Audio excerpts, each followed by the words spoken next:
নাচ গানের সাথে জুয়াটা ইয়াবা ব্যবসা চলে, চক্রী মহল, মাদক ব্যবসায়ী। এখন থেকে এই নাচ গান হবে। আর ওই যে সিদ্দিন আমাদেরকে হত্যার প্ল্যানে আছে, যখন আমাদেরকে ওরা ওই যে নিয়ে এই গদ্দিঘর মানে অফিস করে নিয়ে আটক করে এবং আমাদেরকে ওই যে মেরে ফেলার যে চক্রান্ত করছে, ওই ঠিক ওই সময়ে ওনাদের একটা প্রতিনিধি মাইকে গিয়ে এলান দিচ্ছে। গতকালকে আসলে আমরা সপ্তাহখানিক থেকে মাজারের অশ্লীলতার বিরুদ্ধে, মাজারের যে এই মহিলা নৃত্য, গাজার ব্যবসা, ইয়াবার ব্যবসা কিংবা অসামাজিক যত কার্যকলাপ মাজারের এরিয়ার ভিতরে সংগঠিত হয়, যেটি আমাদের অলির এই পবিত্রতাকে নষ্ট করে, তার বিরুদ্ধে আমরা এই উলামা একরাম, ছাত্র জনতা, এলাকার স্থানীয় ব্যক্তিবর্গ এবং মাজার কর্তৃপক্ষ ঐক্যমত্যের ভিত্তিতে আমরা এইবার উরুসের শাহপুরান রহমতুল্লাহ আলাহির মাজারের উরুস মুবারকে আমরা গান বাজনা, নৃত্য এবং এই মাদককে আমরা নিষিদ্ধ করে দিই। আলহামদুলিল্লাহ আমরা শতভাগ সফলই ছিলাম। কিন্তু গতকালকে আখেরি মোনাজাতের ঠিক ঘণ্টাখানেক আগে হঠাৎ করে কোথায় থেকে প্রায় 300-350 এর মতো বন্ড নেশাগ্রস্ত কিছু কি বলে লাল চালু ওরা এখানে এসে বিক্ষোভ শুরু করে। তখন আমি খবর পেয়ে আমি কাছে ছিলাম, এখানে আসছি, এসে ওদেরকে শান্ত করি। কিন্তু তারপরেও একটি গোষ্ঠী যারা মাজারে নাচ গান চায়, অশ্লীলতা চায় এবং মাদক চায়, গাঁজা চায়, ওই রকম একটি গোষ্ঠী ওদেরকে আবারও উস্কানি দেয় এবং আমাদের উপর আক্রমণ করায়। আমরা প্রাণ বাঁচাতে কিছু সংখ্যক মানুষ শাহপুরান মাজারের মসজিদে আশ্রয় নেয় এবং আমি সহ আরও বেশ কয়েকজন শাহপুরানের গদিতে ওই যে অফিসে আমরা গিয়ে ওইখানে উঠি। তো একটা চক্র চাইছিল যারা আমরা ফ্রন্টলাইনে এসব অনৈতিক কার্যকলাপের বিরুদ্ধে অবস্থান নিয়েছি, আমাদেরকে হত্যার প্ল্যানে আসলে ওইটা করা হয়েছিল।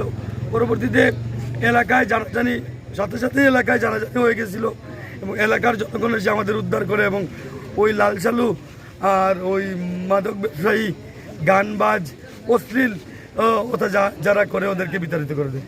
আসলে বর্তমানে পুলিশ প্রশাসন আপনারা জানেন 5 তারিখের পর থেকে একটু দুর্বলই। ওরা আসলে যথেষ্ট চেষ্টা করছিল, কিন্তু ওদেরকে আবার ওইখানে আমাদের মাজারের ওই অফিসে আমরা পুলিশ বক্স ছিলাম, ওদেরকে ওইখানে নিয়ে আটকে দেয়। তখন ওরা আবার বের হয়ে যে ওদের উপর কোনো অ্যাকশন নেবে, আসলে ওইরকম কোনো অবস্থা সেই সময় ছিল না। আর সবগুলাই সেই সময় মাদকে মানে আচ্ছন্ন ছিল, দেখতে মনে হয়েছে আর কি। তাদের দাবি দেওয়া ছিল ওদেরকে নাচ গানের অনুমতি দিয়ে দেওয়ার জন্য। আর 2 নম্বর হলো ওদেরকে সিদ্ধি নাকি কি ওইটা আমি চিনি না, সিদ্ধির অনুমতি দেওয়ার জন্য।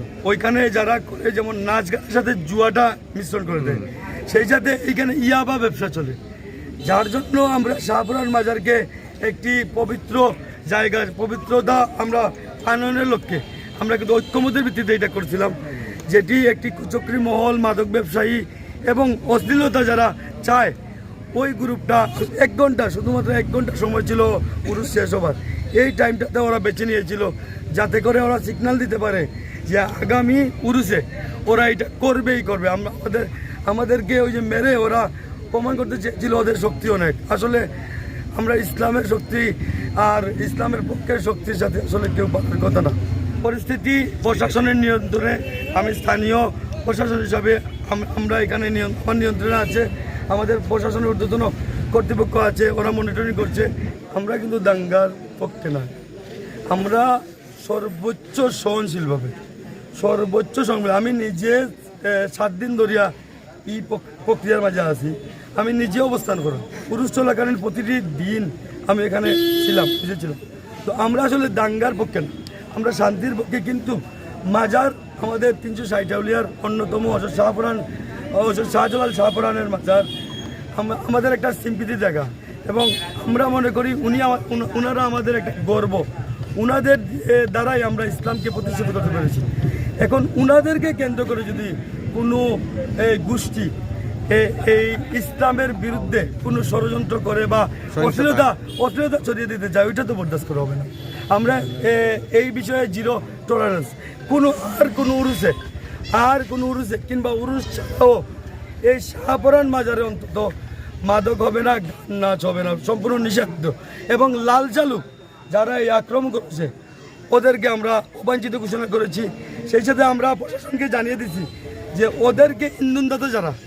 ওদেরকে ইন্ধনদাতাদের অনতিবিলম্বে গ্রেফতার করে দৃষ্টান্তমূলক শাস্তির ব্যবস্থা। যারা আহত হয়েছে, যারা যে পাগল বেশে আসছে বা সাধারণ জনতা যারা আহত হয়েছে, আমাদের পক্ষ থেকে আসলে যতটুকু পেয়েছি ওদেরকে উসমানী মেডিকেল কলেজে হাসপাতালে পাঠিয়ে দিয়েছি ফার্স্ট চেকের জন্য।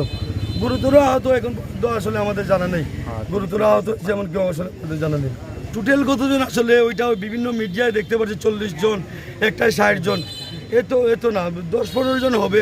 তাও ওই যে সিরিয়াস 1-2 হয়তো বা মাথা ফাটছে, ওইটা সিলাই 1-2টা লাগতে পারে, যতটুকু জানছি আর কি। ওদের আলিমুল উলামা বা ছাত্র জনতা এলাকা কেউ কিন্তু ওদেরকে মারার বা দাঙ্গা করার পক্ষে ছিল না। ওরাই আক্রমণ করছে, প্রতিহত করতে গিয়ে হয়তো বা 2-1টা আঘাত পাইছে, ওইটা হতে পারে।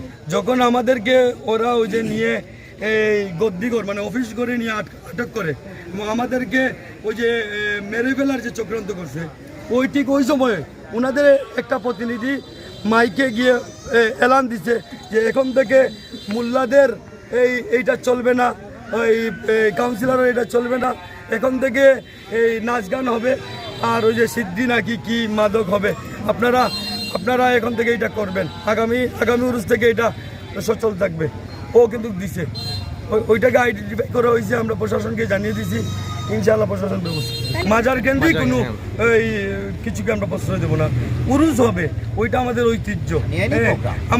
আমাদের উরুসের ধর্মীয় যত রীতিনীতি বা কার্যকলাপ আছে ওইগুলো হবে, ওইগুলোয় কোনো বাধা নাই। যারা আসবে আমরা ওদেরকে সর্বোচ্চ নিরাপত্তা দেবো ইনশাআল্লাহ, যতটুকু পারি মেহমানদারি করব, কিন্তু অশ্লীলতা থেকে আমরা 0% আমরা ঠাঁই দেবো না।